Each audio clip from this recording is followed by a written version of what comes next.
Hello developers. तो आप सबका स्वागत है टेक डेवलपर्स हिंदी चैनल में, जिसमें हम डिस्कस कर रहे हैं सी शार्प कॉन्सेप्ट। और लास्ट वीडियो में हमने डिस्कस किया था कि हमारे इनम्स क्या होते हैं सी शार्प में, डिटेल में डिस्कस किया था। आई होप, उम्मीद करता हूँ आप लोगों ने वो वीडियो देख ली होगी। अगर नहीं देखी तो एक बार उसको देख लेना। तो क्योंकि आज जो हम डिस्कस करने वाले हैं, हम उसको इनम्स को भी यूज़ करेंगे कि कैसे हमारे रियल लाइफ एग्जाम्पल में जब हम कंपनीज में काम करते हैं और वहाँ पर किस तरीके से इनम्स हमारी या कॉन्स्टेंट हमारे वर्क करते हैं, तो वो भी हम डिस्कस करते हैं। ठीक है। तो आज हमारा जो टॉपिक है वो है हमारा कंडीशनल स्टेटमेंट्स। ठीक है। कंडीशनल्स है लाइफ में, अगर देखा जाए तो लाइफ में हम खुद सोचते हैं कि हमारी लाइफ में क्या कंडीशंस है कि यार हमें कहीं जाना है, तो उसके क्या वे हो सकते हैं। कहीं कहीं तो एक ही रास्ता होता है कि हाँ एक ही रास्ता है, कहीं कहीं हम सोचते हैं कि यार वहाँ से भी जा सकते हैं। मतलब जहाँ कंडीशन सिचुएशनल चीज़ें होती हैं, उसको हम कैसे टेक्निकल वर्ड में उनको मैनेज करते हैं और सी शार्प में कैसे मैनेज करते हैं, वो आज हम डिस्कस करते हैं। कंडीशनल स्टेटमेंट क्या होती है? A statement that can be executed based on condition is known as condition statement. मतलब एक ऐसी स्टेटमेंट जो किसी कंडीशन के बिहाफ पर एग्जीक्यूट हो रही हो, वो हम कंडीशन स्टेटमेंट है। हम कोई कंडीशन देंगे, उसके बिहाफ पर हमें कुछ आउटपुट मिल रहा होगा, उसको हम एक कंडीशन स्टेटमेंट बोलते हैं। The statement is often A block of code. ठीक है। ब्लॉक ऑफ कोड होता है हमारा।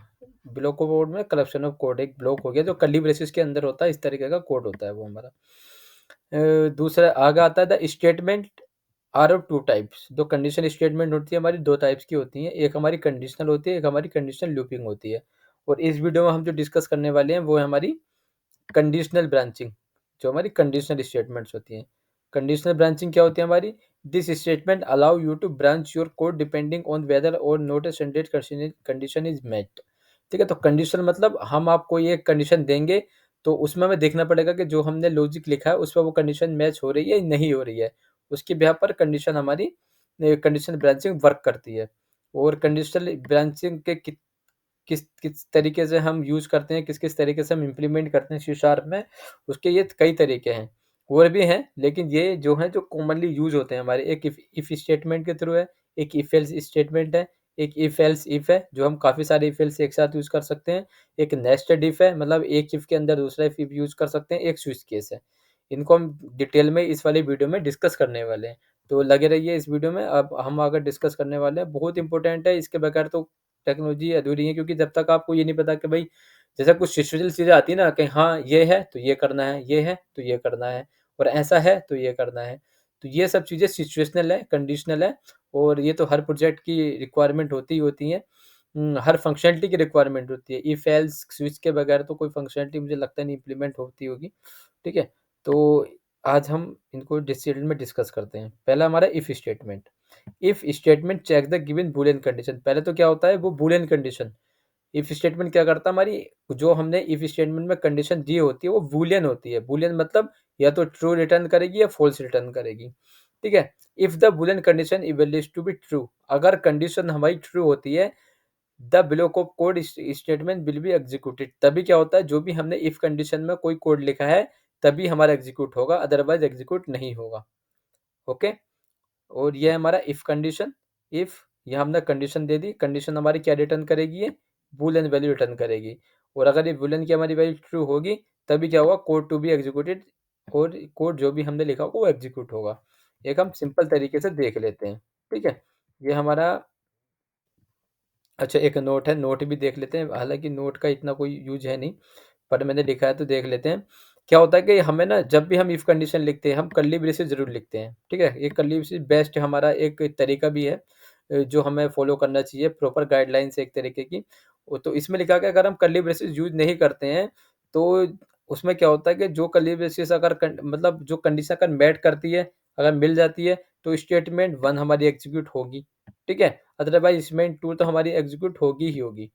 अगर कंडीशन मैट करती है या नहीं करती है, स्टेटमेंट टू तो हमारी एग्जीक्यूट होगी ही होगी। लेकिन अगर कंडीशन वन, ये जो मेरी कंडीशन लिखी, अगर ट्रू होती है तो स्टेटमेंट वन एग्जीक्यूट होगी, अदरवाइज नहीं होगी। ठीक है। लेकिन बेस्ट प्रैक्टिस क्या है हमारी? इफ के साथ हमें कर्ली ब्रेसेस यूज करनी ही चाहिए, और हम इसी को करेंगे भी। तो हम एक एग्जाम्पल के थ्रू इसको देख लेते हैं। ठीक है। ये हमारा एग्जाम्पल है। पहले मैं सपोज करो एक यहाँ पे एक नाम लेता हूँ। ठीक है। हम ले तो कुछ भी सकते हैं। मैं एक नाम ले लेता हूँ। ठीक है। नेम। तो मैंने टैग दे दिया, ठीक है। इफ क्या है, जैसे मैंने यहाँ दिखाया है कि ये जो चीज़ें हमारी कीवर्ड्स हैं सारे। If else switch are predefined keywords, ये हमारे कीवर्ड्स हैं, ठीक है, ये हमारे चेंज नहीं हो सकते। तो मैं अगर यहाँ पर लिखूँ इफ, तो देखो ऑटोमेटिक इफ आ जाता है, प्री डिफाइंड कीवर्ड है हमारा, ये हमारा है, ठीक है। इस तरीके का सिंटैक्स है हमारा, ठीक है। यहाँ हमारी कंडीशन होगी, उसके बाद क्या है, हमारे ये ब्रैकेट होंगे। ब्रैकेट के अंदर कोड तभी एग्जीक्यूट होगा जब हमारी ये कंडीशन ट्रू होगी। अब सपोज करो ये नेम इजिकल टू टैग एक कंडीशन है हमारी, ये हम कुछ भी कंडीशन दे सकते हैं, या वैल्यू कुछ भी हो सकती है हमारी, नेम हो सकता है, मतलब आईडी इंटीजर किसी भी टाइप का डेटा हो सकता है। हम बस टेस्टिंग करने के लिए ले रहे हैं। अब यहाँ मैं चेक करता हूँ कि इफ नेम, जो भी नेम है, इक्वल इक्वल, अगर ये टैग है, ठीक है, ये मैंने टैग लिख दिया, सपोज करो अगर ये टैग है तो हमारे यहाँ पे क्या आ जाए, कंसोल डॉट राइट लाइन, और ये हमें दे दें नेम, ठीक है। ये हमें इस तरीके से नेम दे दें, जो भी हमने नेम टाइप किया, सपोज करो इस तरीके से, ठीक है। ये तो ये हमारा कर्ली ब्रेसेस के साथ हो गया, सिर्फ ये हमारी कंडीशन है। तो ये हमें क्या, अगर रिटर्न बूलियन करेगी ट्रू। तो अभी अगर देखो, तो यहाँ मैंने नेम टेक दे रखा है, तो ये हमने क्या लगाया, ये कंपेयर ऑपरेटर है हमारा, ठीक है, कंपेरिजन करेगा, ठीक है। जैसे हम कंपेयर करें तो क्या नेम हमारी टैग टैग के इक्वल है, तो ये बिल्कुल है, ठीक है। अब मैं डिबगर के थ्रू देख लेता हूँ, ब्रेक पॉइंट के थ्रू, ठीक है। ये ब्रेक पॉइंट हम बाद में डिस्कस करेंगे, ये ब्रेक पॉइंट होता क्या है ये, ठीक है। अब जैसे मैंने इसको रन किया कोड को, तो इसमें क्या होता है, जैसे ही मैं रन करूंगा तो यहाँ पर आकर रुक जाएगा हमारा कोड, ठीक है। ये ब्रेक पॉइंट का ये काम होता है, और बहुत ज़रूरी होता है। देखो यहाँ नेम की इसमें क्या वैल्यू दी, टैग दे दी यहाँ पे, ठीक है। तो ये यहाँ देखो चेक कर रहा है, अगर मैं चेक करना चाहूँ कि ये इसके इक्वल है नहीं, तो हम क्या करते हैं ना, विजुअल स्टूडियो में इसको इतने को सेलेक्ट करते हैं, इस पर राइट क्लिक करते हैं, और यहाँ हमारा ऑप्शन आता है क्विक वॉच। तो क्विक वॉच आप करेंगे तो यहाँ देखो इसकी वैल्यू ट्रू रिटर्न कर रहा है, वैल्यू क्या आ रही है, ट्रू आ रही है, ठीक है। तो ट्रू आके जैसे ये क्या करेगा, जब वैल्यू ट्रू होती है हमारी, तो ये अंदर आ जाएगा। देखो अब जब मैं इसको यहाँ से हमारे ये चेक होता है, आगे आगे करते हैं हम F10, ये डिबगर को आगे करते हैं, इसी मैंने आगे किया तो देखो ये अंदर आ गया, आया, कंसोल डॉट राइट लाइन पे आया, और ये आया यहाँ पे, चल गया, और ये अंदर आ गया। तो मुझे आउटपुट ये रिटर्न कर देगा, देखो नेम टैग दे दिया यहाँ पे, ठीक है। लेकिन यहीं पे अगर मैं यहाँ पे इसको नेम को टैग 1 कर देता हूँ, ठीक है, इसको टैग ही रहने देता हूँ, कंडीशन जो चेक कर रहा हूँ टैग 1 के साथ कर रहा हूँ, ठीक है। तो यहाँ तो देखो यहाँ टैग 1 हो गया, ये टैग है, तो ये क्या मैच नहीं कर रहा है, तो क्या अब ये अंदर आएगा, तो मेरे ख्याल से नहीं आना चाहिए, लेकिन तब भी एक बार हम देख लेते हैं, ठीक है। ये आया हमारे यहाँ पे, ये देखो, तो ये हम एक बार देख लेते हैं क्या ये कंडीशन मैच कर रही है। ये हम बस टेस्टिंग के लिए देख रहे हैं कि ये इसी तरीके से हम ना क्विक वॉच करके देखते हैं कि भाई वैल्यू क्या आ रही है। देखो यहाँ फॉल्स रिटर्न कर रहा है, फॉल्स का क्या मतलब हो गया, ये अंदर अब नहीं जाएगा, कर्ली ब्रेसेस के अंदर जो कोड है वो एग्जीक्यूट नहीं होगा। तो देखो डायरेक्ट बाहर आ गया, ये आ गया बाहर। अब जब मैं इसको कंटिन्यू करूंगा तो मुझे आउटपुट में कुछ नहीं मिलेगा, ठीक है। मतलब ये एग्जीक्यूट नहीं कर रहा, इसके बाकी का जो आगे का जो कोड है वो हमारा एग्जीक्यूट होगा ही होगा। अब ये हमने सिंपल देख लिया इफ होता क्या है, ठीक है। अगर मैं इसको कांस्टेंट के थ्रू देखूं, क्योंकि रियल लाइफ में रियल टाइम एग्जांपल्स में जो भी होता है, जो हम प्रोजेक्ट बनाते हैं, तो ये जो चीज़ें होती हैं ना हमारी, ये हम जो जो कंपेयर करते हैं, जो भी होता है, वैल्यू तो हमें कुछ भी मिल सकती है, डेटाबेस से मिल सकती है, ठीक है। लेकिन जो हम कंपेयर करते हैं स्टैटिक, ये हम ये डायरेक्ट नहीं रखते, ये इनके लिए कांस्टेंट बनाते हैं। कांस्टेंट एक क्लास, जैसे हमने पहले भी डिस्कस किया कांस्टेंट होते क्या है, तो मैं एक यहाँ से क्लास बना देता हूँ, ठीक है। ऐड क्लास, यहाँ मैं लिख देता हूँ कांस्टेंट, उसका नाम दे देता हूँ क्लास का। इसी तरीके से हमारे रियल टाइम एग्जाम्पल में ये चीज़ें यूज होती हैं, कॉन्स्टेंट्स, ओके। और आगे आगे मैंने इसको पब्लिक बना दिया, ठीक है। और मैं नहीं चाहता, मैंने इसको स्टैटिक बना दिया, स्टैटिक हम बाद में डिस्कस करेंगे क्या होता है। इसको मैंने दे दिया पब्लिक स्ट्रिंग नेम, एक मैंने कॉन्स्टेंट बना दिया, इसको दे दिया मैंने टैग, ठीक है। ये कुछ भी नाम हो सकता है, ओके। पब्लिक, अच्छा कॉन्स्टेंट है तो कॉन्स्ट कीवर्ड यूज होता है, ठीक है, हमने डिस्कस किया था यहाँ पे। ये हमारा एक कांस्टेंट बन गया, इसी तरीके से ना हम हज़ारों बना सकते हैं अपनी रिक्वायरमेंट के अकॉर्डिंग। अब मैं क्या करूँगा ना, डायरेक्ट ये जो हमने टैग लिखा है यहाँ पे, जो मैं कंपेयर कर रहा हूँ, ये यहाँ पे, तो मैं इसकी जगह क्या करूँगा, कांस्टेंट और डॉट नेम, इस तरीके से यूज़ करते हैं हम रियल लाइफ एग्जांपल में कांस्टेंट इस तरीके से। तो यहाँ पे क्या होगा, कॉन्स्ट डॉट नेम में क्या आएगा मेरा, अगर मैं यहाँ से ये कोड टू डेफिनेशन करूँगा तो मेरा क्या आएगा, देखो टैग वैल्यू लेगा यहाँ पे, ठीक है। तो अब अगर मैं इसको रन करूँगा, ये भी टैग है और कॉन्स्टेंट नो नेम में भी मेरा टैग है, तो मेरा क्या रिटर्न होगा, ऑब्वियस सी बात है नेम ही रिटर्न होगा मेरा, ठीक है। देख लेते हैं एक बार, देखो नेम रिटर्न हो गया। और सपोज करो ये तो यहाँ तो टैग आ रही है और मैंने नेम में गया, तो मुझे क्या करना पड़ता है ना, बस मुझे एक ही जगह चेंज करना पड़ेगा और इसको मैं थाउजेंड्स ऑफ जगह रिकॉर्ड्स को या कितनी भी जगह यूज कर सकता हूँ। अब मैंने यहाँ इसकी वैल्यू टैग 1 कर दी, लेकिन ये तो टैग ही है मेरा और इसको जो नेम की वैल्यू मिलेगी वो टैग 1 मिलेगी। तो क्या ये रिटर्न करेगा मुझे, कुछ नहीं रिटर्न करेगा, ये इफ में नहीं जाएगा, ये बाहर निकल जाएगा, ठीक है। तो देखो आउटपुट ये बिल्ड हो गया यहाँ पे और यहाँ पे इसको कुछ भी नहीं मिला, ठीक है। तो इस तरीके से हमारा इफ वर्क करता है सी शार्प में, कि सिर्फ अगर कंडीशन हमारी ट्रू होगी तभी हमारा ये वाले जो भी इसका कोड है वो एग्जीक्यूट होगा, अदरवाइज एग्जीक्यूट नहीं होगा। और इस तरीके से हम कांस्टेंट को यूज करते हैं रियल लाइफ एग्जांपल में। कांस्टेंट हमेशा सेपरेट क्लास बनाओ, इस तरीके से डिक्लेयर करो, ठीक है, और यहाँ पर अपना यूज कर लो कांस्टेंट्स को, ठीक है ना। तो ये हमारा क्या है, हमारा सी शार्प में इफ कंडीशन है। अब हम डिस्कस करते हैं अपना इफ कंडीशन, हमने डिटेल में देख लिए, ठीक है। अब हम देखते हैं इफ एल्स कंडीशन क्या होती है दूसरी। इफ एल्स कंडीशन देखो इफ की तरह ही होती है, इसमें बस एक एल्स कंडीशन हमारी ऐड हो जाती है। क्या है, the C sharp if else condition also test the condition, ये भी हमारी कंडीशन को ही टेस्ट करती है जो हमें रिटर्न करेगी बुलियन को। इट एग्जीक्यूट इफ, अगर हमारी कंडीशन ट्रू होती है तो ऑब्वियस सी बात है वो इल्स में इफ में जाएगा। यहाँ पर क्या होता है, अगर कंडीशन हमारी फॉल्स हो जाती है तो वहां किस में जाता है, एल्स ब्लॉक में जाता है। और इफ एल्स में कोई डिफरेंस नहीं है, इफ सेम ही वर्क करता है जैसे इफ है, बस अगर वहां पे क्या है कि इफ में क्या है कि वहां पर फॉल्स के लिए कोई कंडीशन नहीं है, अगर फॉल्स होती है तो वो अगली वाली लाइन में चला जाता है। लेकिन अगर हमने एल्स यूज कर रखा है तो अगर फॉल्स कंडीशन होती है तो वो क्या होता है, फॉल्स वाले ब्लॉक में हमारे कोड को एग्जीक्यूट करता है। ये हमारा इफ का वो होता है, if condition else condition is true else condition is false, ठीक है, इस तरीके से होता है। बिल्कुल सेम है। इसको देखो एक बार रियल लाइफ एग्जांपल में हम देखते हैं प्रोजेक्ट में। अब ये हम इतना यूज करते हुए चल रहे हैं, ठीक है। यहाँ मैंने ये इस तरीके से इफ एल्स, एल्स भी हमारा कीवर्ड है, हम यूज करते हैं इस तरीके से। ये हम कंसोल डॉट राइट लाइन लिख लेते हैं, ठीक है, कंसोल डॉट राइट लाइन। और यहाँ मैं लिख देता हूँ कि कंडीशन नोट मैच्ड करके, क्योंकि फॉल्स आएगा तो हम लिख देते हैं, कुछ भी दे सकते हैं, या हमारी जो भी रिक्वायरमेंट होती है हम वो यहाँ पे लिख देते हैं, ठीक है, जो भी हमें एल्स में लिखना होता है। तो ये है हमारा, ये हमारा वही यूज हो रहा है। अब ये भी टैग है और सपोज करो ये भी हमारा टैग है, ओके, ये भी हमारा टैग है। तो अब हम क्या करते हैं, इफ और एल्स, ये हमारा टैग है ना, टैग 1 है, टैग 1, हमने इसको भी टैग ही लिख दिया। हम इसको एक बार टेस्ट करते हैं डिबगर के थ्रू, ये आए हम, ठीक है, देखते हैं क्या होता है इफ एल्स में। तो अगर इफ है, इफ ट्रू करता है तो इफ में जाएगी, अगर नहीं आता तो एल्स में जाएगी। ये देखो यहाँ पे टैग है, ये देखो यहाँ इसको ट्रू मिल गया, ठीक है, दोनों कंडीशन ट्रू थे, इफ में चला गया। कंडीशन ये कि एल्स हमारी एक बार में एक ही कंडीशन चलेगी, दोनों नहीं चलेंगी, या तो इफ चलेगी या एल्स चलेगी, एक बार में एक ही चलती है, एक ही कंडीशन को एक बार में एग्जीक्यूट करता है इफ एल्स। ये देखो एल्स में नहीं जाएगा, बाहर निकल जाएगा, आ गया बाहर, ठीक है। और ये हमें टैग दे दिया यहाँ पे इसने, ठीक है।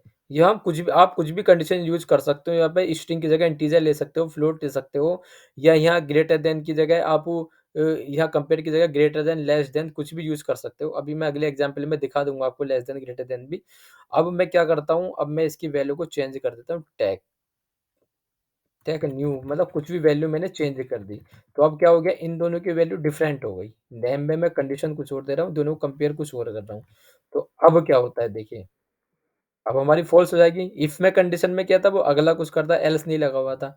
अब ये देखिए क्या करेगा, इफ में तो जाएगा नहीं, अभी एल्स में जाएगा, आ गया एल्स में, इफ को छोड़ के डायरेक्ट एल्स में आ गया। तो ये हमें क्या दे देगा, कंडीशन नोट मैच्ड करके दे देगा, ठीक है, कंडीशन नोट मैच्ड, ओके। तो इफ एल्स हमारा इस तरीके से वर्क करता है, ठीक है। आप इसकी जगह कुछ भी यूज कर सकते हो, एप टू द मार्क है, आपके अकॉर्डिंग आप जो भी चाहते हो वो यूज कर सकते हो। इफ एल्स इस तरीके से करता है, मतलब एक बार में एक ही कंडीशन हमारी चलेगी। अब हम आगे आते हैं, इफ एल्स हो गया हमारा। अब आते हैं हम इफ एल्स इफ स्टेटमेंट, मतलब जब हमें एक से ज़्यादा इफ एल्स कंडीशन यूज करनी पड़ा, उसमें क्या है देखिए। The if else if ladder statement execute one condition from multiple statement. Condition तो ये मतलब कंडीशन तो एक ही एग्जीक्यूट करता है हमारा।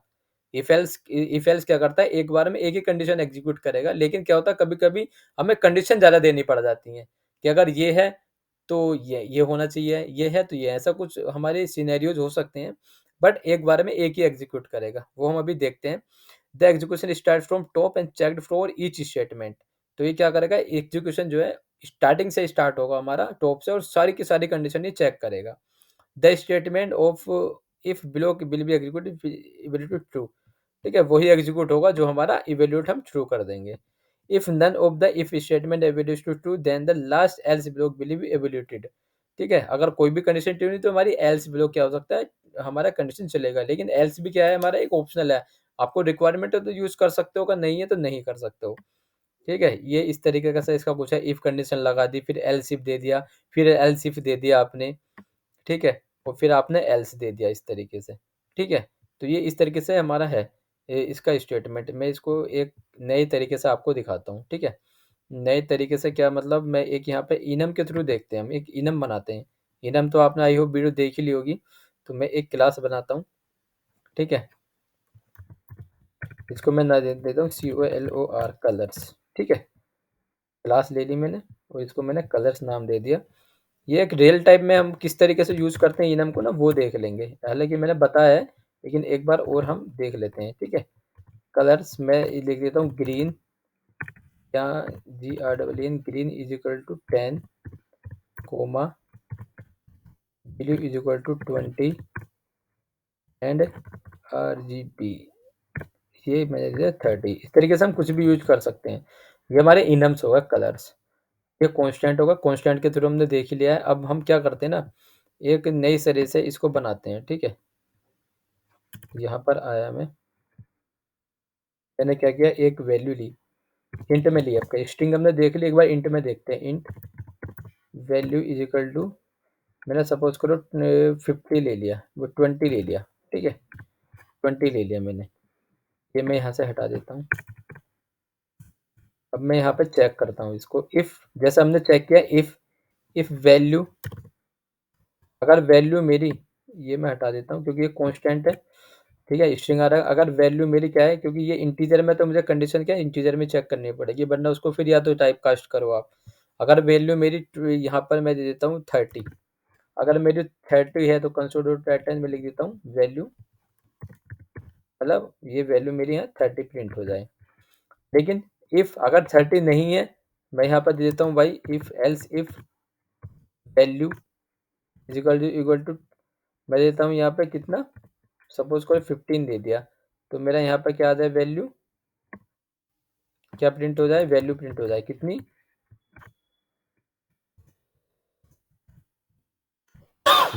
15 प्रिंट हो जाए। ठीक है, और एक एलसिफ हम इस तरीके से दे सकते हैं। मतलब कितनी भी हम एलसिफ यूज कर सकते हैं अपनी रिक्वायरमेंट के अकॉर्डिंग। और यहाँ अगर हमें वैल्यू दे दी मैंने, वैल्यू इज इक्वल टू 20। ठीक है, तो ये इस तरीके से आएगा। यहाँ हम दे देंगे इसको इस तरीके से वैल्यू 20। देख रहा हो, इसको लेडर बोलते हैं हम। लेडर मतलब एक से ज़्यादा इफ एल्स जब हमें ज़रूरत पड़े। और अगर रिक्वायरमेंट है कि भाई अगर कोई ना चले तो हमारा एल्स चल जाए, तो हम यहाँ पे एल्स ले सकते हैं, पर ये ऑप्शनल है। मतलब ऐसा कुछ कंडीशन नहीं है, तो हम अपनी कंडीशन के अकॉर्डिंग लेते हैं। यहाँ हम लिख लेंगे, यहाँ हम लिख देंगे नोट मैच करके कुछ भी दे सकते हैं। ठीक है, कंडीशन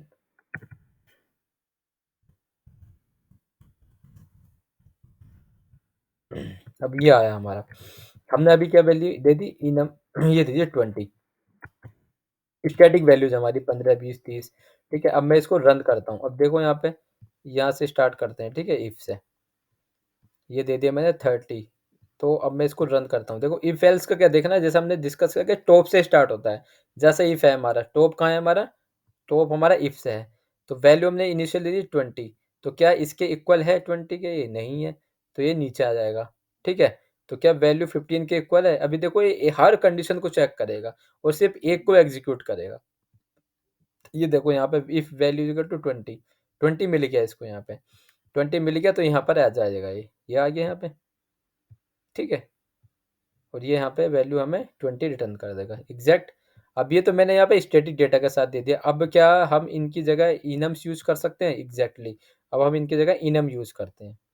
ठीक है, 30 है, 30 की जगह हम कैसे इनम यूज़ करते हैं? जब हम इंटीजर वैल्यू नहीं है तो ये हम लगाते हैं यहाँ पे इंट इनम का नाम जो भी है हमारा कलर्स डॉट 30 की वैल्यू क्या है हमारी यहाँ पे? 30 है हमारी रेड, तो हम दे देंगे यहाँ पे रेड। ये आ गया देखो यहाँ पर रेड। 15, 15 हमारा कुछ है नहीं। ठीक है, 15 हमारा कुछ है नहीं, हम 15 इसको दे देते हैं ग्रीन को, इसकी वैल्यू यहाँ चेंज कर देते हैं। ठीक है, यहाँ हम इसको कॉपी कर लेते हैं इस तरीके से, यहाँ लिख लेते हैं और ये हमारा ग्रीन आ गया, ये ग्रीन आ गया, ग्रीन। ठीक है, ये 15 आ गया। 20 पे क्या है हमारा? 20 पे हमने इनम की वैल्यू क्या दे रखी है? ब्लू। ये हम यहाँ पे ब्लू दे देंगे, BLU। तो ये हमारे इस तरीके से देखो हम इनम यूज़ कर रहे हैं यहाँ पे। ठीक है, अपनी कंडीशन को टेस्ट करने के लिए। तो यहाँ देख रहे हो हमें कुछ भी स्टैटिक डेटा नहीं मिलेगा फिर। ठीक है, तो रियल लाइफ एग्जाम्पल में जब भी हम प्रोजेक्ट बनाते हैं तो इसी तरीके से सेपरेट इनम से बनाते हैं। अब ये हमारे कॉमन हो गए कलर्स इनम्स, तो ये हमें जहाँ भी जरूरत पड़ेगी हम वहाँ यूज़ कर सकते हैं। कहीं हमें चेंज करने तो हमें सिर्फ एक ही जगह चेंज करने की जरूरत पड़ेगी। तो अब मैं इसको रन करूँगा तो सेम वही मेरा आउटपुट आएगा जो भी है जो हमने पहले किया था। बस क्या है, हमने स्टैटिक डेटा की जगह इनम्स यूज़ करनी है अपने।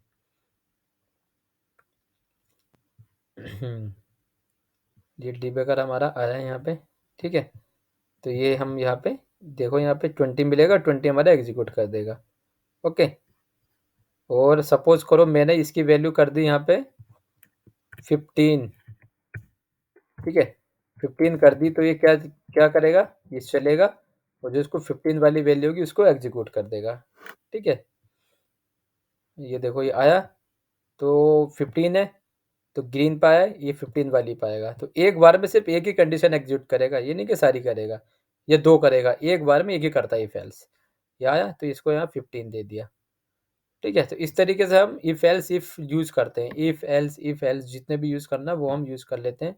अब सपोज करो इसको कुछ कंडीशन नहीं मिली, मैंने यहाँ पे दे दिया 50, 50 दे दिया। अब ये हमने यहाँ पे आए, यहाँ पे इसको देख लेना इफ एल्स इफ, इसको हम आगे भी डिस्कस करेंगे। ये देखो एक लाइन बाय लाइन हमारा एग्जीक्यूट करता है देखो। तो ये देखो ये सारी कंडीशन चेक करेगा। इसको 15, 15 भी नहीं मिला, 20, 20 भी नहीं मिला, एल्स पा गया। तो ये इस तरीके से हमारी सारी कंडीशन चेक की इसने यहाँ पे। तो क्या होता है ना, कभी कभी बहुत टाइम भी लग जाता है। मैं अगर 10-12 कंडीशन हम लिख रखी है तो बहुत सारा टाइम भी हमें लग जाता है। तो देखो कंडीशन नोट मैच्ड, मार्च आ रहा है, मैच्ड मिट्टी। ठीक है, तो इस तरीके से हमारा इफ एल्स इफ यूज हम प्रैक्टिकल लाइफ में इस तरीके से यूज करते हैं। ये इंट वैल्यू आपकी कुछ भी वैल्यू हो सकती है, ये आप इक्वल की जगह यहाँ पर ग्रेटर देन यूज कर सकते हो। ठीक है, यहाँ पर लेस देन यूज कर सकते हो। मतलब अपने कुछ भी जो भी ऑपरेटर्स हैं वो आप यहाँ पर यूज कर सकते हो। ठीक है, या आप नोट इक्वल यूज कर सकते हो। इस तरीके से हम यूज कर सकते हैं। तो जैसे ही आपने कंडीशन ली होगी वैसे ही हमारा इफ एल्स इफ चलेगा यहाँ पे। ठीक है, अब ये हमारा इफ एल्स इफ हो गया। हम आगे डिस्कस करते हैं आगे क्या है हमारा। अब हम डिस्कस करते हैं नेस्टेड इफ। नेस्टेड इफ क्या होती है? जब हम अभी हमने देखा इफ एल्स, फिर इसके बाद इफ एल्स देखे। अब हमारी रिक्वायरमेंट ऐसी हो रही है कि इफ एक इफ के अंदर हमें दूसरा इफ यूज करना है, तो उसको हम बोलते हैं नेस्टेड इफ। ठीक है, if statement inside an if statement is known as nested if. ठीक है, तो इसमें भी क्या होता है ना, if statement in this case if the target of another if और एल्स स्टेटमेंट। ठीक है, तो एक इफ के अंदर एक इफ एल्स और भी कुछ भी हो सकता है, पर एक इफ के अंदर एक इफ जरूर चल रहा है। उसके अंदर एल्स इफ या और एल्स कुछ भी हो सकता है। बट इफ के अंदर अगर इफ है तो वो हम क्या बोलते हैं? उसको नेस्टेड इफ बोलते हैं। जैसे ये कंडीशन आप देखो। ठीक है, इसमें क्या होता है, एक से ज्यादा कंडीशन ट्रू हो सकती है, क्योंकि एक इफ तो कंडीशन ट्रू हो गई हमारी, उसके बाद जो उसके अंदर दूसरा इफ है वो कंडीशन ट्रू हो सकती है हमारी। When one more than one condition needs to be true. ठीक है, तो नेस्टेड इफ के कंडीशन में एक से ज्यादा कंडीशन हमारी ट्रू हो सकती हैं। वो भी हम डिस्कस कर लेते हैं कैसे। कंडीशन वन चली, कंडीशन वन अगर इसको ट्रू मिली तो ये अंदर आएगा। फिर ये इफ दूसरा कंडीशन चलेगा, अगर कंडीशन इसके अंदर भी इसको कुछ में एक ना एक तो ट्रू मिलेगी ही मिलेगी। तो इस तरीके से हम इसको नेस्टेड इफ को यूज करते हैं। ठीक है, रियल लाइफ में अगर मैं देखूं, ठीक है, रियल लाइफ में नेस्टेड इफ हम चेक करते हैं, इंट वैल्यू 50 ही लेके चलते हैं। और ये नीचे का कोड मैं कमेंट कर देता हूँ नेस्टेड इफ का, सपोज करो ये मैंने कमेंट कर दिया, ठीक है। अब इंट वैल्यू, अब हम देखते हैं नेस्टेड इफ। यहाँ मैं लिख देता हूँ nested if, NESTE nested if, nested if, ठीक है। अब इसमें क्या है, ये इफ वैल्यू है। सबसे पहले मैं चेक करता हूँ यहाँ पे इफ वैल्यू, अगर मेरी वैल्यू इज इक्वल टू मैं इनम ही लेकर चलता हूँ। आई होप इनम तो समझ में आ गए होंगे आपको। इनम की जगह मैं डायरेक्ट वैल्यू ले लेता हूँ। आप प्रैक्टिस किस तरीके से भी कर सकते हो। अगर मैं समझो मेरी वैल्यू में यहाँ पे मैंने 50 है, यह मैंने दी है इसको वैल्यू इज ग्रेटर देन 40, ठीक है। यह मैंने ग्रेटर देन 40 दे दिया। अगर ग्रेटर देन 40 है तो यहाँ मैं चेक करूंगा इफ वैल्यू, ठीक है। अगर ग्रेटर देन 40 है, इफ ग्रेटर देन 40 है, तो मैंने लिख दिया यहाँ पे कंडीशन कंसोल, मतलब कुछ प्रिंट करवाना है मुझे। Console dot right line,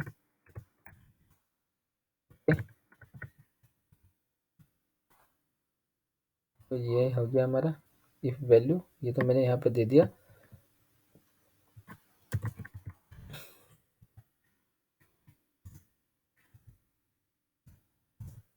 yes, तो भी वैल्यू है हमारी, हम सपोज करो ये दे रहे हैं इफ वैल्यू, ठीक है। If value is equal to मैंने सपोज करो if value is equal to अगर ये मैंने दे दिया यहाँ पे 50, मतलब इसकी वैल्यू कुछ भी दे 25 है, ये दे दिया। और अगर नहीं है तो सपोज करो मैं एल्स दे सकता हूँ, ठीक है। इस तरीके से यहाँ कुछ भी यूज कर सकते हैं हम, इफ एल्स इफ कुछ भी, जैसे हमने पिछली बार डिस्कस किया।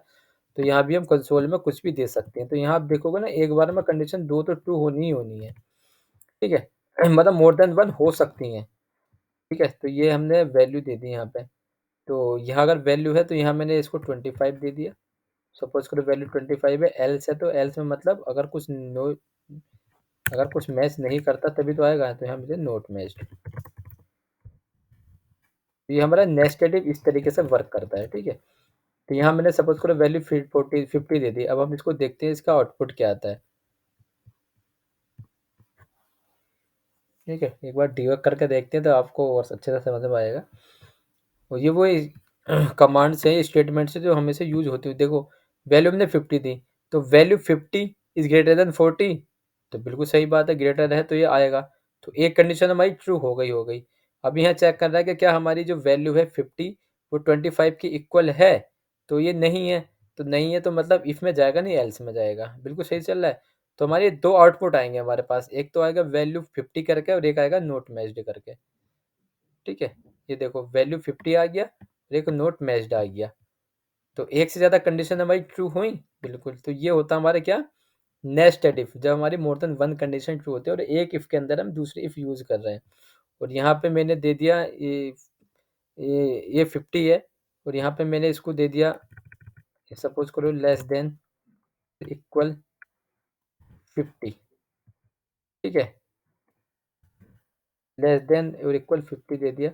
ये ग्रेटर देन चेक करेगा, और लेस देन इक्वल अगर मैंने 50 दे दिया यहाँ पे, तो यहाँ मुझे क्या लिखना पड़ेगा, लेस देन भी हो सकता है, इक्वल भी हो सकता है। बिल्कुल हो सकता है, तो 50 हो सकता है हमारे लेस देन इक्वल। तो वैल्यू हम यहाँ 50 यहाँ भी दे सकते हैं इस तरीके से। इसको हम दे सकते हैं नहीं, वैल्यू इज लेस और EQUAL इक्वल, ये हमने दे दिया इस तरीके से। या मैं डायरेक्ट वैल्यू दे दूँ, कोई बात नहीं। अब देखते हैं, हमने थोड़ी कंडीशन चेंज कर ली। अब देखते हैं हमारा आउटपुट क्या आता है, ठीक है। ये वैल्यू ग्रेटर देन है, बिल्कुल है, कंसोल पे है। अभी चेक करेगा यहाँ पे वैल्यू जो है हमारी, जो हमारी वैल्यू 50 है, क्या वो लेस और इक्वल है। तो इक्वल तो है ही हमारी, तो देखो यहाँ ट्रू भी दिखा रहा है यहाँ पे। तो ट्रू है, तो हम जैसे आएंगे तो देखो कंडीशन पे आ गया हमारा। तो इस तरीके से हम अपने कोई भी ऑपरेटर जो भी है हमारे, less than, greater than, not equal, equal, comparison, वो ही हम इफ एल्स कंडीशन में यूज करते हैं। और इफ एल्स में क्या होता है, बूलियन रिटर्न होता है हमारा। इफ या एल्स मतलब ट्रू या फॉल्स रिटर्न होता है। ये 50 दे दिया, वैल्यू इज लेस देन और इक्वल 50। तो ये हमारा नेस्टेड इफ इस तरीके से वर्क करता है हमारा। ये बहुत इंपॉर्टेंट क्वेश्चंस हैं और बहुत इंपॉर्टेंट हमारी कंडीशंस हैं, जो हमारी जनरली यूज हमेशा हर फंक्शनलिटी में होती ही होती हैं। ये हमारी वहाँ होती है, जैसा कि हमको कुछ भी चीज़ें वैलिडेट करनी है कि डेटाबेस से क्या आ रहा है कि ये आएगा, तो हम ये कोड अपना प्रोसेस करेंगे, और अगर ये वैल्यू आती है तो हम ये कोड प्रोसेस करेंगे, या कुछ भी हमेशा इफ एल्स कंडीशन तो मैच होती ही होती है। आगे देखते हैं सबसे most important, one of the most important statement क्या है हमारी।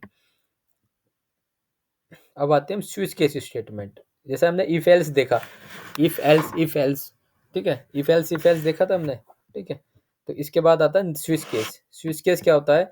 CSR switch case statement is A declaration selection statement. ये भी क्या करती है स्विच केस भी क्या होती है, एक बार में एक ही कंडीशन को एग्जीक्यूट करेगी, जैसे हमारे इफ एल्स करता है, ठीक है। The CSR switch statement is an alternative to using the CSR if-else statement when there are more than few options। जैसा हमने if यूज किया था, तो उसका क्या है, उसका ये दूसरा हमारा अल्टरनेटिव ऑप्शन है। आप एल्स ज्यादातर क्या होता है कि परफॉर्मेंस वाइज क्या होता है कि आप एल्स इफ ज्यादा एल्स इफ यूज करने से अच्छा स्विच केस यूज कर लेते हैं। क्यों यूज करते हैं वो भी हम ये अभी हम डिस्कस करते हैं, धीरे धीरे डिस्कस करते हैं। आगे आता है the switch case statement is checked for different case and the one match is executed. वहां भी वही चीज थी कि भाई एक ही हमारे ट्रू होगा। यहाँ भी क्या होता है, हम क्या केस कीवर्ड यूज करते हैं चेक करने के लिए, वो हम कंडीशन चेक करते हैं, यहाँ पे केस चेक करते हैं। तो जो भी केस मैच कर जाता है ये उसी कंडीशन को एग्जीक्यूट कर देती है हमारी स्विच केस स्टेटमेंट। अगला है हमारा there is a default case. उसमें इसमें क्या होता है, एक डिफॉल्ट केस भी होता है, जैसे वहां पे एल से होता है ना कि वो चलेगा ही चलेगा एल्स हमारा, अगर कुछ नहीं चलता तो ऐसे ही हमारा स्विच केस में क्या होता है, डिफॉल्ट होता है हमारा। पर ये भी वहां भी ऑप्शनल होता था एल्स, यहाँ भी क्या होता है स्विच केस में डिफॉल्ट हमारा ऑप्शनल होता है। आप इसको कहीं भी यूज कर सकते हो, ठीक है, इसको आप कहीं भी यूज कर सकते हो डिफॉल्ट को। Optional at the end of the switch if one of the case matches then default case is executed. अगर कुछ भी नहीं मिलता तो ये आपका एग्जीक्यूट होगा। C sharp statement pairs with one और more case blocks and a default block. वही चीज है कि इसमें एक से ज्यादा इफ, जैसा वहां पे एक से ज्यादा इफ एल्स हो सकते हैं, ऐसे ही एक से ज्यादा केस हो सकते हैं, और जैसा वहां पे एक ही एल्स होगा ऐसे यहाँ पर एक डिफॉल्ट होगा। The break in which statement is use to terminate और एग्जिट द करंट सीक्वेंस। यहाँ पर हम ब्रेक कीवर्ड यूज करते हैं, जिसकी वजह से क्या होता है, जिस भी ब्लॉक ऑफ कोड को ये एग्जीक्यूट करता है उसके बाद ऑटोमेटिक ये बाहर निकल का जाता है, मतलब स्विच हमारा कंप्लीट हो जाता है। और आगे क्या होता है, स्विच में हम क्या यूज कर सकते हैं, इंटीजर यूज कर सकते हैं, जो भी वैल्यू हम देंगे वहां पे केयर में, बाइट में, शॉर्ट में, स्ट्रिंग में, इनम्स यूज कर सकते हैं, स्ट्रिंग यूज कर सकते हैं, ठीक है, ये हम चीज यूज करते हैं। In C sharp duplicate case values are not allowed. वहां आप इफ एल्स में क्या है ये दे सकते हो कि if value equal to 20, else if value equal to 20 दो बार दे सकते हो। लेकिन स्विच केस में क्या होता है, एक साथ दो केस नहीं दे सकते हम। अभी एक एक करके हम डिस्कस करेंगे practical. The data type of the variable in the switch and the value of case must B of same type. जो भी आप डेटा टाइप डिक्लेयर किया है अपने वैल्यू का, और जो भी आप स्विच में वैल्यू डिक्लेयर कर रहे हो दोनों सेम होनी चाहिए। ये नहीं कि आप एक को इंट दे रहे हो एक को स्ट्रिंग दे रहे हो, इसमें क्या है कि वैल्यू मतलब एरर थ्रो करेगी। The value of the case must be constant. जो भी आप स्विच केस में वैल्यू पास कर रहे हो, जो जैसा वहाँ इफ में हम कंडीशन पास करते हैं यहाँ पे वैल्यू पास करते हैं केस में, तो वो क्या होती है हमारी कांस्टेंट वैल्यू होनी चाहिए। आप वहाँ पर वेरिएबल नहीं कर सकते कि इंट इंट भी इस तरीके से कुछ पास कर दो, वेरिएबल्स नहीं होते हैं। आगे हमारा the default the value of the case, ठीक है, the default statement is optional and it can be used anywhere inside the switch statement. ये हम कहीं भी यूज कर सकते हैं डिफॉल्ट को, लेकिन बेस्ट क्या होता है हम उसको एंड में ही यूज करें। Multiple default statement are not allowed. एक से ज़्यादा एल्स नहीं हो सकते, इसी तरीके से एक से ज़्यादा डिफॉल्ट स्टेटमेंट नहीं हो सकती। जैसे हम वहाँ पे नेस्टेड इफ यूज करते हैं, ऐसे ही हम नेस्टेड स्विच इसमें यूज कर सकते हैं, मतलब एक स्विच के अंदर दूसरा स्विच, ठीक है। तो अब हम देखते हैं एक बार इसको प्रैक्टिकली क्या होता है। तो हम इसको एक बार यहाँ से हटा देते हैं, ठीक है। अब स्विच देखते हैं स्विच क्या होता है।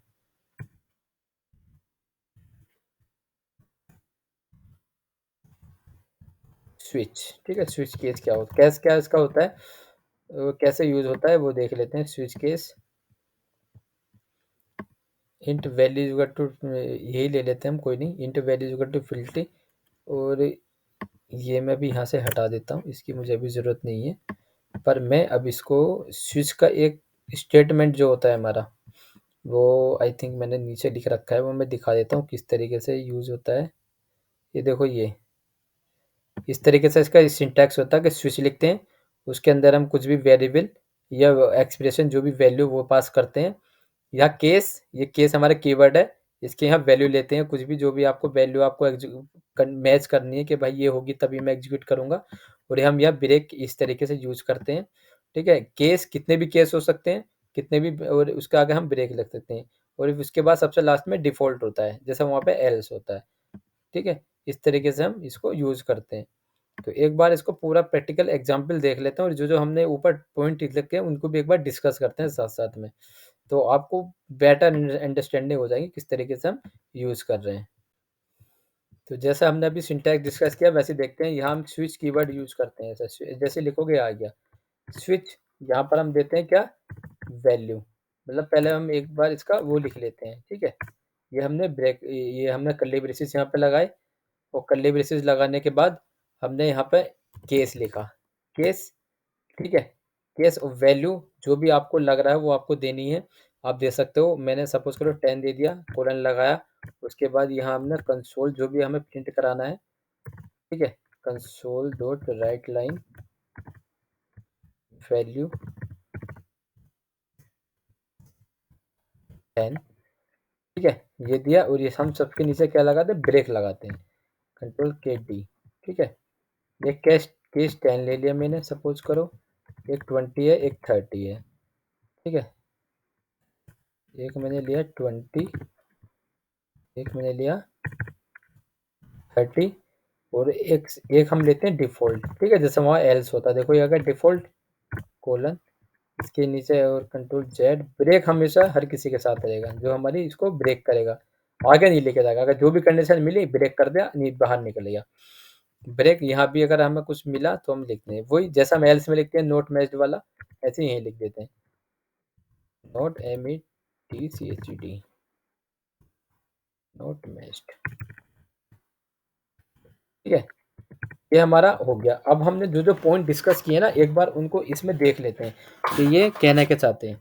तो एक बार फिर से गोन थ्रू करते हैं, क्योंकि पॉइंट बाद में डिस्कस करने से अच्छा अभी डिस्कस कर लेते हैं। तो आप देखो, एक तो ये है switch case statement is a selection statement. Switch case statement is a alternative to using the else if else statement. बिल्कुल अल्टरनेटिव है। नीचे कोड देखो, मैंने अभी कमेंट कर रखा, उसमें आप देखो तो यहाँ पे क्या आता है, देखो यहाँ पे हमने क्या, इफ, फिर एल्स इफ, फिर एल्स इफ लगा रखी है। कंडीशन वही है, वैल्यू ग्रेटर देन दे दो, इक्वल दे दो, जो भी देनी है आपको, लेस देन दे दो, नॉट इक्वल दे दो। लेकिन दे तो हम बोलोगे ना 10 20 30, इसकी जगह हमने कहते हैं स्विच में भी सेम वही चीज़ कर रखी है हमने, यहाँ पर केस लगा दिए बस।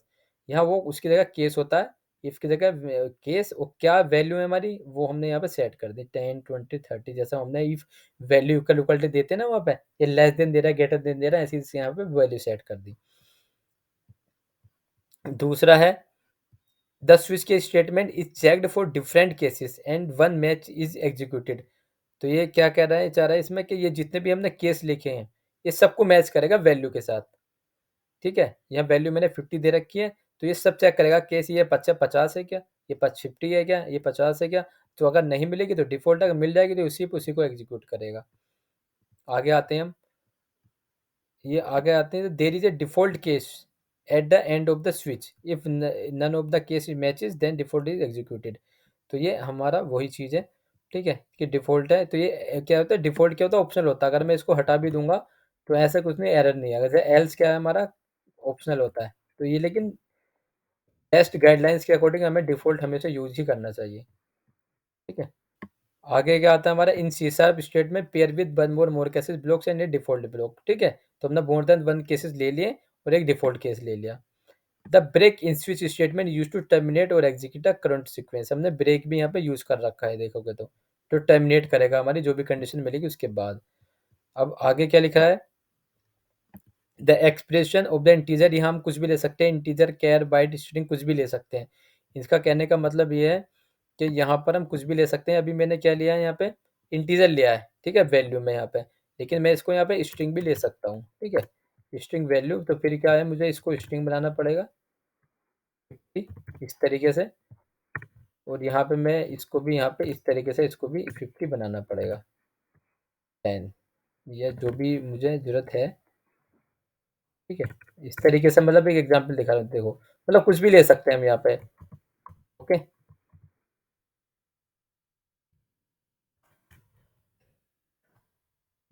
तो हम ये इसमें कुछ भी ले सकते हैं, लेकिन बेस्ट क्या है समझाने के लिए इंटीजर ही ठीक होता है, इंटीजर स्ट्रिंग, तो मैंने इंटीजर ले लिया। In C sharp duplicate case values are not allowed. ठीक है, तो इसमें अगर मैं सोचूं कि केस 10 मेरा है, अगर मैं एक और केस लगा दूं 10 के साथ तो क्या चलेगा? नहीं चलेगा, एरर दे देगा। ये देखिए एरर दे रहा है यहाँ पे, क्या दे रहा है? ठीक है, जो भी मतलब ये डुप्लीकेट का ही एरर देगा, स्विच स्टेटमेंट के ऑलरेडी एग्जिस्ट करता है अवेलेबल 10, तो एक बार में एक ही केस हम यूज करते हैं इसको। ठीक है, ओके। देन नेक्स्ट वन क्या है हमारा, आई होप आप लोगों को समझ में आ रहा होगा ये। Duplicate not allowed, the data type of the variable in switch and the value of case must B of same type. जैसा भी मैंने देखा कि जो भी मेरे यहाँ मैं वैल्यू दे रहा हूँ वो, और यहाँ पर जो मेरे केस में वैल्यू है ये दोनों सेम होनी चाहिए। अगर मैं ये इसको स्ट्रिंग बना दूंगा ना, ठीक है, और ये मेरी वैल्यू इंटीजर है, तो ये देखो एरर दे देगा यहाँ पे, दे दिया एरर। ठीक है, तो दोनों मेरी सेम होनी चाहिए, डेटा टाइप जो भी मैं वैल्यू दे रहा हूँ और जो मैंने केस में वैल्यू ली है, दोनों में सेम होनी चाहिए। ठीक है,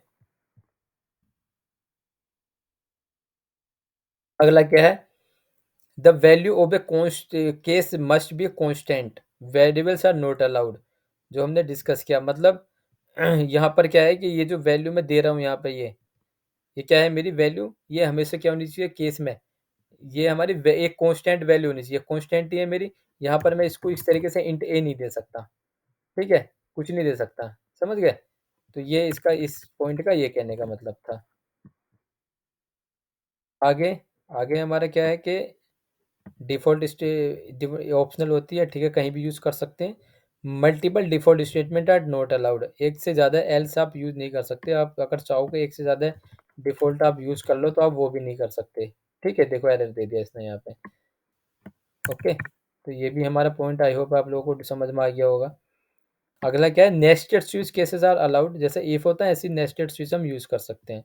ये केस है, इस केस के अंदर जैसे मैंने वह स्विच यूज किया था, इसके बाद यहाँ एक स्विच के अंदर दूसरा स्विच में यूज कर सकता हूँ। ठीक है, यहाँ मैंने वैल्यू दे दी 40 इस तरीके से, और यहाँ फिर यहाँ पे इसका अपना केस हो सकता है, केस 45 कुछ भी वैल्यू दे दो, वो ब्रेक। ठीक है, और यहाँ आपको कुछ प्रिंट करना है तो इस तरीके से आप यहाँ लिख सकते हो। ठीक है, तो इस तरीके से मतलब यूज़ कर लेते हैं हम जहाँ भी हमें ज़रूरत पड़ती है, तो हम स्विच इस तरीके से नेस्टेड यूज़ करते हैं। ठीक है, ये हमारे कुछ पॉइंट्स थे। अब ये हमारा समझ में आ गया, हमने वैल्यू 50 दी, या हमने कहीं भी 10, अच्छा 10, 20 एंड 30,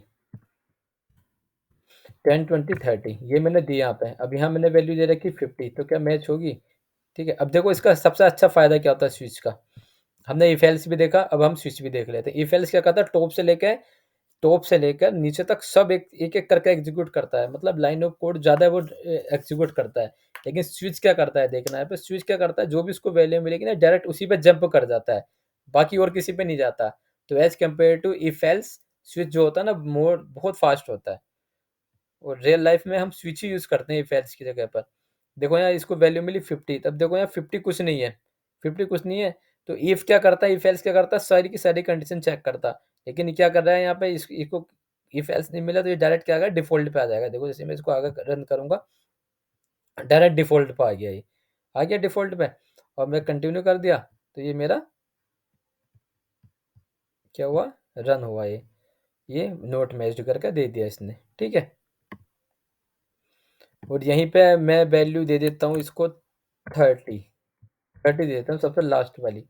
तो ये देखो किस तरीके से चलेगा, सारी कंडीशन चेक नहीं करता है, जो इसको वैल्यू मिली डायरेक्ट उसी केस पे जाता है। ये आया, वैल्यू मिली, वैल्यू 30 मिली, तो ना तो 10 चेक करेगा ना 20 चेक करेगा, डायरेक्ट 30 चेक करेगा, ब्रेक पाएगा, वो ब्रेक इसको डायरेक्ट बाहर लेके जाएगा, टर्मिनेट कर देगा, बाहर होगी। ठीक है, और आउटपुट हमें जो भी हमें चाहिए वो हमें दे देगा रेस्पॉन्स में। तो इस तरीके से स्विच हम यूज करते हैं। ठीक है, तो ये हमारा स्विच हो गया। और इसमें हम इनम्स यूज़ कर सकते हैं यहाँ पे, इनम जैसे हमने सोचा देखा था इंट ठीक है, COLO कलर्स डॉट 10 हमने किसको लिया है, 10 नहीं है हमारा 15 है, तो कोई नहीं 15 ले लेंगे। ग्रीन, GREE ग्रीन, ये हमने 15 दे दिया इसको। ठीक है, तो इस तरीके से हम यहाँ पे केस में इनम्स भी यूज करते हैं। ये मैं आपको वैसे बता रहा हूँ जैसे प्रोजेक्ट्स में यूज होती हैं चीज़ें। ठीक है, और 20 क्या है हमारा, 20 हमारा ब्लू है, ब्लू है। 30 रेड, रेड। ठीक है, तो ये सेम वही आउटपुट आएगा, कुछ ऐसा कुछ चेंज नहीं आएगा इसमें। 50 20 30 15, अब मैं इसको यहाँ पे अगर 15 कर देता हूँ तो डायरेक्ट 15 पे जाएगा, उसको एग्जीक्यूट करके मुझे दे देगा।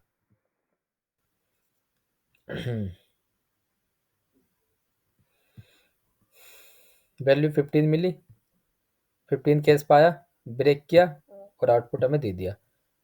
ठीक है, ये हमें वैल्यू 15, तो ये हमारा स्विच केस होता है। ओके, उम्मीद करता हूँ आप लोगों को स्विच केस समझ में आया होगा किस तरीके से वर्क करता है हमारा। अब हम आगे देखते हैं, आगे क्या है हमारा, why do we use switch statement instead of if else statement. तो ये हम ऑलरेडी डिस्कस कर चुके हैं। क्यों डिस्कस करते हैं, क्योंकि इफ एल्स से बेटर क्या होता है हमारा, स्विच होता है। क्यों होता है, एक तो क्या है कोड हमारा, देखो इन दोनों में आप अगर कंपैरिजन करो, यहाँ पे अगर देखो आप, तो ये देखो कितना क्लीन कोड लग रहा है यहाँ पे। यहीं पे यहाँ पे देखो आप, ये कोड है हमारा, अगर इसको मैं अनकमेंट कर देता हूँ। ठीक है, तो ये देखो ये if else if else if else if कितनी बार चलेगा यहाँ पे। ठीक है, तो ये मतलब एक डेवलपर्स को समझने के लिए ये देखो कितना क्लीन कोड लगता है, ये केस केस लगे हुए हैं, आसानी से कोई भी समझ सकता है। या इल्स ऐप में, ये एल्स में थोड़ा कॉम्प्लेक्स हो जाता है। तो एक तो हमारा ये डिफरेंस होता है कि क्या है, कोड क्या है थोड़ा क्लीन होता है हमारा स्विच केस का, ये थोड़ा कॉम्प्लेक्स हो जाता है।